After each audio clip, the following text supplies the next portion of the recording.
Welcome back to the channel, guys. As you can see, based on the birds chirping around us, all of this greenery outside, and the flop sweat that I'm currently in, we are outside, quite literally touching grass. And the reason for that is, even in the year of our Lord 2025, basically everything in your house is smart. Your doorbell is smart, your fridge is smart, your car is smart, your coffee maker is smart. Everything in your house is smart, with the exception of it's a hose, but your lawn stuff. There's really nothing until today that introduces technology into the lawn and garden space, with the exception of what we're going to be unboxing and looking at today, which is the OtO Smart Sprinkler System by Rainbird. So this, I'm hoping, is going to change the way, at least for me, I do all of my lawn watering. There's really two main options that you have today. You either do the old brick and mortar sprinkler, timer, and hose system, or you pay many thousands of dollars, and especially for a place like this, in order to install a sprinkler system that will cover all of your lawn to keep it green basically year round. So this $499 product claims to be smart enough to be able to replace a multi-$1,000 system and be way better than your normal manual lawn sprinkler systems that are prone to overwatering, wasting water, and as you'll see when we get to my front lawn, missing all kinds of spots. So we're gonna go check this out, open it up, unbox it, and figure out what its capabilities are. And then we'll give some early first impressions, and then I'm gonna let it run for about a month and a half and see whether its claims are actually true.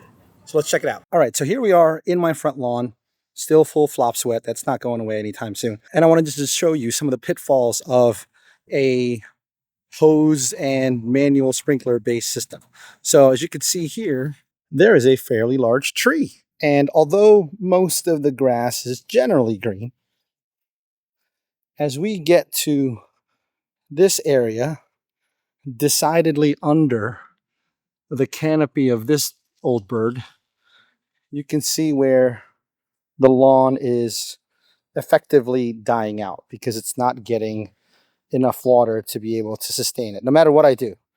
And what I end up doing is overwatering in order to be able to get this, area at least mildly wet. But regardless of what I do, it doesn't work.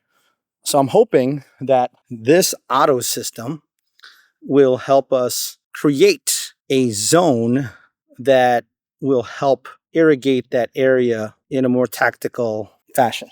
All right, so we're going to unbox the actual OtO right now and figure out what's inside of this thing, and then go ahead and hook it up, set it up on the app, and see whether or not I can do the type of targeted watering that I need to get done in order to be able to get that messy, dry, arid, basically dead as doornails spot in my lawn taken care of. Okay, you got the connect, set it, and forget it, which I think has all of the instructions necessary to be able to install it. It looks like the contents will encompass the actual device. Oh, that's interesting. It has a 50-foot power cable. I guess if you don't want to depend solely on solar power. You have a mounting bracket for wood screws if you wanted to mount it down, and then a bunch of thumb screws that will allow it to attach to the base. And then again, it looks like going to need to have, which I expected, at the very minimum, a 2.4 gigahertz network to be able to hop onto. You got accessories. I think these are the wood screws,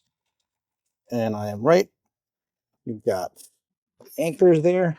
Okay, the actual unit. I don't know if I'm a fan of the tan. I wish they would have did like a matte black a la MKBHD, but what can you do? It looks relatively sleek enough. This seems to be the solar panel here. As you can see there for the camera. Tilt it up a little bit. And then you've got the included 50-foot cord that I was speaking about in the instruction manual. Then I think this empty cavern here is for the fertilizer and pesticides and whatnot. We've also got the mounting plate, which will allow it to be attached to the back, or sorry, to the bottom of the unit and then mounted to the ground. So that's interesting. Okay, so one of the first things it says is make sure you have Wi-Fi signal. I don't have that problem here. I have plenty of range, so that's not an issue. The one concern I do have is that it is asking for at least 3 hours per day of sunlight, which again, given the spot on the lawn where I plan on putting this, may be problematic. So we might need to check that out to see if the power cord is necessary. It's asking you need to be able to give it enough water, so make sure that the hose is not longer than 50 feet max. You need to be able to ensure a full spray distance at the highest water pressure. It wants as short of a hose as necessary to get it to where you need it, which may be a problem for us. But I will figure that out and see whether or not the longer hose will be an issue. And then finally it says, make sure you add the device and the system will find it once you log on and check it out. So we're going to go do that right now. Okay, at this point, I have mounted the OtO unit onto the ground, as you can see. The hose behind it, I think, might be a little too long. I think that's 75 feet. This guy here, which makes me worry that it's not going to have enough pressure, but we will find out. So we're just going to leave it here, let it bake until it's fully charged, and then get it set up tomorrow. So we'll check you out when we get back. 12 hours from the last time we saw each other, and we are headed to the setup of the OtO. We're going to add the OtO. We've done that already. We've charged it overnight. We did verify that there should be enough sunlight to be able to power this thing without the adapter, so that's good. And now we've installed it, as you can see on the ground there. And now we need to connect the hose. And then we're now going to turn on the water. Okay, good news. The water is on and there's apparently no leaks, which is a great sign. We are going to turn on the switch and connect to the OtO. There it is. There's the OtO. We're going to hit confirm, name it front yard, and then we're going to connect it to the house's Wi-Fi. And now our OtO is online. As you can see, we've got the weather and the firmware is updating on the OtO. So we're going to wait till that's done, and we are now set up to create a new zone in the OtO app. So what we are going to do is we are going to create an area zone for watering. And so we have named this the front yard, and we are going to create it, and it will move the OtO stream. So let's get started. All right, so you will see the water turn on as we set our zone. So there it is. There goes the OtO. But as you can see, as you tap the right, the spherical part of the OtO starts turning. So that's the first point I want to make. I want to hit that point. I'm going to press down. It shortens it.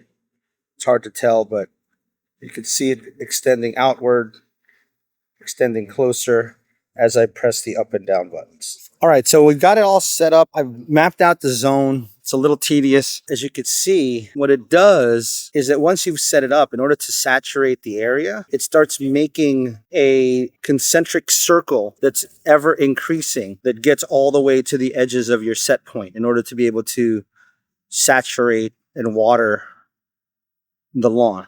Maybe we'll stay here for a minute or two. I'll time lapse it. You can do a lot of things in the schedule.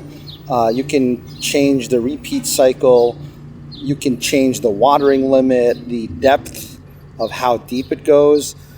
Because it does do those concentric circle spins around, it does take a lot longer to water your lawn, but I believe because it's so targeted that you'll probably end up using less water, which is great. The weather intelligence allows you to skip for rain at different varying lengths, which is cool. So again, the schedule is pretty cool. It has a lot of granularity. As you can see right now, it's watering. It's going to take about 2 hours and 3 minutes because of the way that it waters in concentric circles. And then obviously you can turn on the schedule.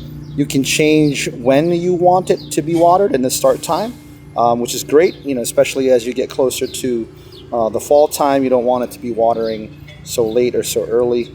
The system knows to skip for rain, so you can decide at what level of rain do you want it to skip, which obviously conserves water a great deal. And then if there's wind, you can skip that as well, right? You obviously don't want to be watering when there's gale force winds because otherwise you're just wasting water. And then again, you can kind of duplicate the zones and edit the zone boundaries if you're doing things or you're planting or whatever the case may be. All right, so there you have it.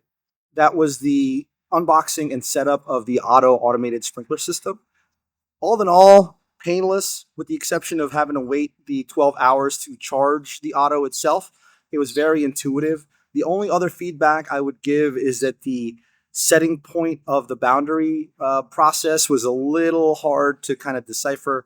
You do have to be very aware of how it works. You know, my feedback to the OtO team is the unit does spray in a huge diameter or whatever. So make the representative UI look like a circle, because otherwise people that, you know, don't have a good way to navigate around a UI, you'll have problems, right? And it took a little bit of time for me to kind of get through and understand what it was doing up and down, left and right. But again, if they made it a circle, I think would make it much more intuitive for people to use. So we will see, like I said, that dry patch that I had out front. I'm hoping that this system can help fix that. It'll be the true test for the system. If it's able to keep that area nice and lush and green, just like the rest of the lawn, then obviously it works. I think it will definitely save on water just through all of the smart features that it has. It incorporates how often you're watering it and the weather, right? Because I think today, again, in a manual system, you're just deciding when you want to do that, if you want to do that at all. And I think that hurts the watering process. So again, I think it's going to work out in terms of conserving me water. I'm hoping that because of the regular watering cycle, that we'll keep those brown spots away. So we'll check you next time on that video. And with that, peace.